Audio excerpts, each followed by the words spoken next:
Bom, então na prática, pessoal, né, como a gente acaba fazendo aqui com o SV uma analogia com o algoritmo do Perceptron, tá? Vocês lembram, na questão do algoritmo do Perceptron, nós tínhamos o quê, né? Partindo do pressuposto que eu tenho hiperplano que passa aqui pela origem, então, W transposto X igual a zero, tá? É o meu hiperplano. E quem que é W, na verdade? Então, W, lembra que a gente tinha visto, né? Que ele é um vetor, né? Ortogonal ao meu hiperplano. Então, o que o algoritmo do Perceptron ia fazendo, né? Nosso objetivo era mover o hiperplano de tal forma que ele ficasse na sua posição correta, ou seja, acima ou abaixo de uma determinada amostra. A gente faz isso para todas as amostras, né? E o objetivo então era o quê? Mover esse meu hiperplano, né? O meu W. E com isso, lembra, eu mencionava que ele estava grudado, né? No hiperplano W, no hiperplano laranja. Então, a ideia toda era mover esse meu vetor W, de tal forma, então, que ao fazer isso, o meu hiperplano também moveria e ele ficaria na posição correta com relação a cada amostra. Ou seja, se a amostra estivesse abaixo do hiperplano, ela era de uma classe, menos 1, por exemplo, e acima do hiperplano, ela estaria de uma outra classe, tá? Classe 1. Lembrando, né, a questão toda é que o hiperplano do Perceptron, ele não possui as propriedades ótimas, né, que o hiperplano encontrado pelo SVM possui, tá? Bom, vamos lembrar algumas coisas, então, suponha que nós tenhamos esse espaço aqui, ó, né, de características, então a gente tem duas classes, azul e vermelha, tá?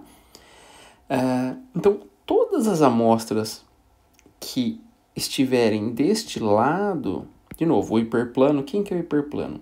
É o W transposto X, tá? Igual a zero. Aqui eu simplesmente joguei o bias para fora, que era o nosso W0. Vocês lembram que a gente tinha colocado W0 como sendo igual a θ, tá? Então, W0 transposto X mais θ igual a zero, tá? Todo mundo que está nessa parte azul, se o W transposto X mais θ for maior do que zero, ele vai estar aqui nessa região. Tá? Então, depois que eu aprendo hiperplano, né, que é o meu vetor W, eu faço então uma continha, faço o produto interno da transposto X mais θ. Se o valor, tá, desse ponto, dessa amostra for maior do que zero, então ele significa que ele está acima do hiperplano, ou seja, estaria na classe azul, tá? De maneira análoga, né, ao fazer essa continha, eu tenho uma amostra aqui, tá? Então, se eu fizer W transposto X mais θ, isto for menor do que zero, a gente tem então que ele pertence à classe vermelha. De novo, o objetivo, né, é encontrar o W. E lembrando, né, que a distância deste hiperplano que a gente está tentando encontrar a origem, tá, é θ dividido pela norma de W, tá? Essa é a distância, então, do hiperplano à origem do sistema de coordenadas. Tudo bem? Lembrando quem que é o W, né? O W, ele vai ser, então, né, o ponto onde esse meu hiperplano, ele encontra, né, o eixo Y, W, no caso das redes neurais, a gente associava ele como sendo o nosso bias, né? Então, ele vai acabar sendo aí esse deslocamento, de certa forma, ele codifica esse deslocamento do hiperplano com relação à origem. Tudo bem? Vamos lá. Bom, então o que a gente tem aqui, tá? A gente chama então o hiperplano canônico. Qual que é o hiperplano canônico? É o hiperplano que a gente quer encontrar, né? Que é o W transposto X mais θ igual a zero, tá? Bom, e aqui também na questão do SVM nós temos mais dois hiperplanos. Lembrando, o SVM é um classificador binário, por isso que a gente está sempre trabalhando com duas classes, tá? Azul e vermelho. Depois a gente vai ver como é que a gente adapta o SVM para um problema de classificação multiclasse. Tá? No caso das redes neurais, a gente não precisava fazer isso porque elas são classificadores multiclasses nativos. Tá? Bom, temos que encontrar também, pessoal, dois hiperplanos. Por que a gente está fazendo tudo isso? Lembrando, eu quero encontrar a margem. Tá? Vamos lá. Então, como é que a gente faz isso? Encontramos o hiperplano canônico, né? Que é o hiperplano principal. Tá? Nós temos que encontrar também quem que são os outros hiperplanos. Eu tenho o H1 e o H2. Então, eu tenho esse H1 aqui, ó, que seria o hiperplano que define a classe 1, vamos dizer assim, tá? Que ele é quem? W transpôs x mais θ igual a 1, tá? Por que igual a 1? A gente vamos assumir que as coisas não estão todas normalizadas aqui. E o que eu quero dizer? Eu quero dizer, olha só, tá? Todo mundo que tiver... Olha só, o hiperplano canônico é aquele cujas amostras satisfaçam W transpôs x mais θ igual a 1. Ou seja, eu quero encontrar o hiperplano canônico, o hiperplano laranja, de tal forma que a distância dele para o hiperplano da classe azul, que é esse aqui, seja uma unidade, tá? E o hiperplano é um módulo, tá? Porque o hiperplano que passa pela classe vermelha é esse aqui, ó, W transpôs x mais θ menos 1. Então, eu quero achar esse hiperplano que a distância seja 1, tá? Tudo bem? Então, na prática, isso aqui eu tenho uma distância de 2, né? Então, de novo, né? A ideia é posicionar esse meu hiperplano laranja bem no meio dessa região aqui, ó. A ideia é encontrar ele, tá? E a gente vai ver posteriormente, para prender esse hiperplano azul, eu utilizo somente as amostras de suporte, tá? De suporte, a gente vai ver o que é isso, da classe azul. E esse também, eu só preciso das amostras de suporte da classe vermelha. Por isso que o classificador chama máquinas de vetores de suporte. Eu posso ter 1 milhão de amostras da classe azul, 1 milhão de amostras da classe vermelha.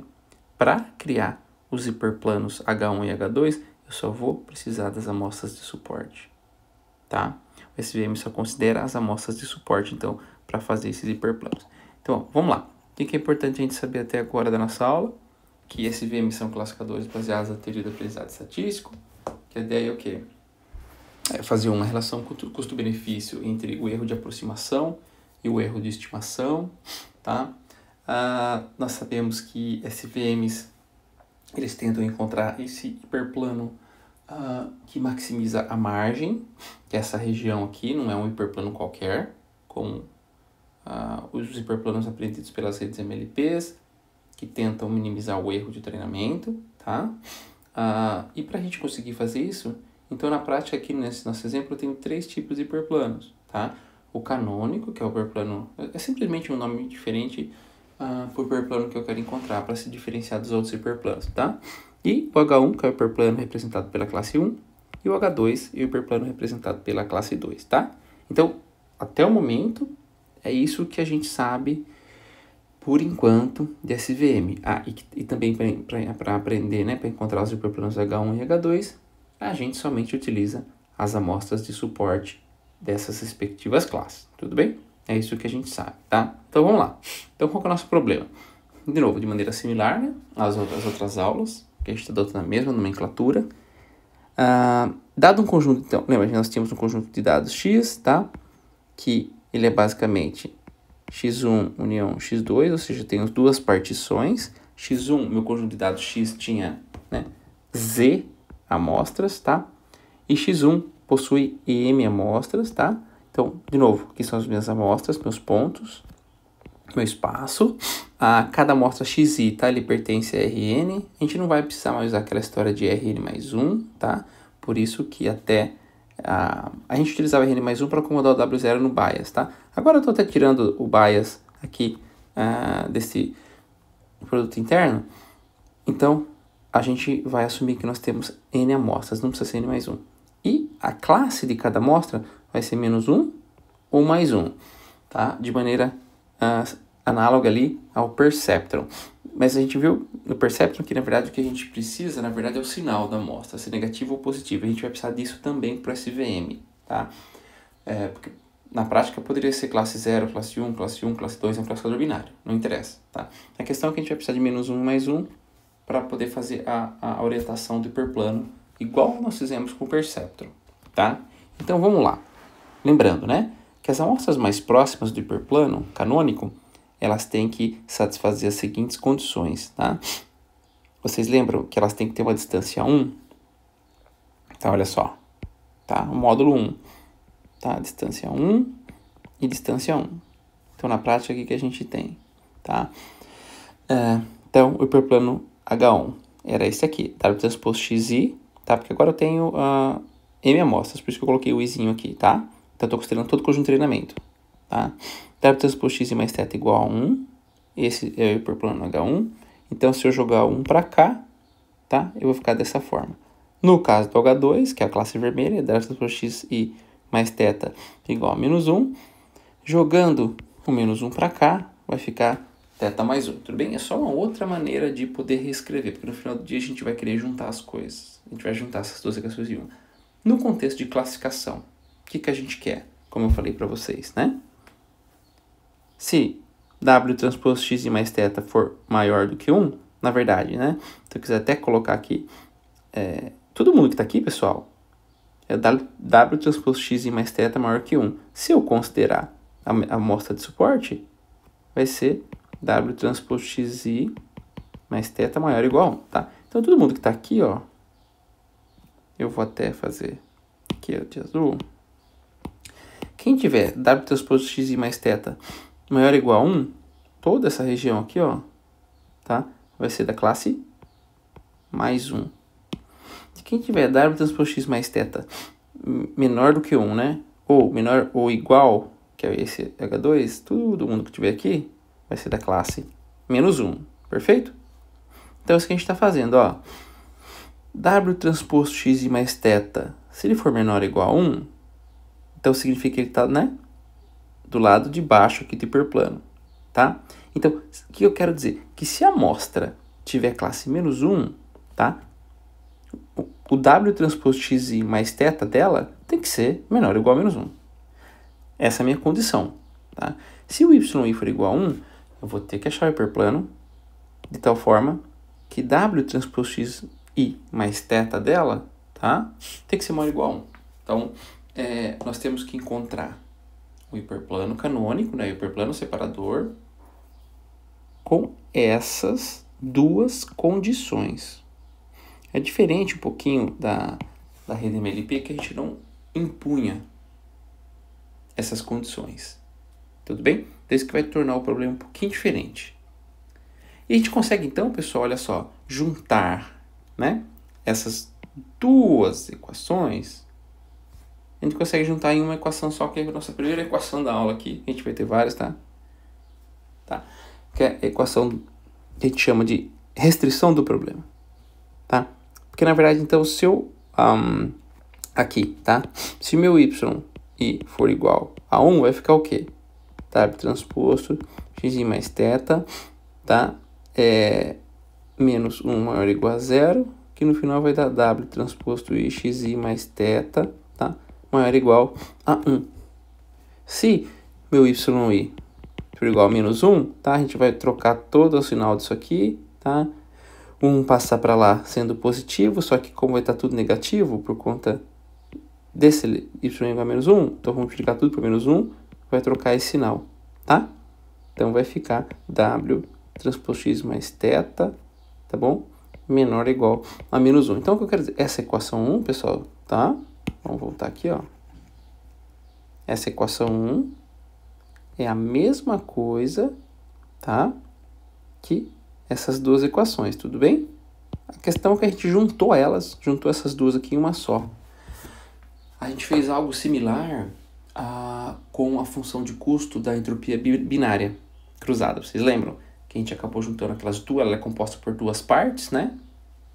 E a gente acabou, então, juntando uma equação só para facilitar, tudo bem? Então, olha que interessante. Note aqui, pessoal, que nós temos M restrições, tá? Por que M, né? Porque eu tenho M amostras de treinamento. Então, eu tenho uma restrição para cada amostra do meu conjunto de treinamento, tá? Então, essas minhas condições, né? Elas têm que ser satisfeitas para todas as amostras. Então, isso é um dos motivos, né? Que torna o SVM não é um classificador rápido para treinar, tá? Então, porque ele tem que checar essa condição para todas as amostras que eu junto no treinamento. Imagina que eu tenha 1 milhão de amostras, né? Para classificar, ele é muito rápido, porque depois é só fazer o cálculo, então, desse W transposto XI mais θ, e verificar se ele é maior ou igual a mais um, ou menor ou igual a menos 1. Isso é muito rápido, tá? Mas o treinamento do SVM, que é uma tarefa muito, muito custosa. Ainda mais que a gente vai ver que ele tem ainda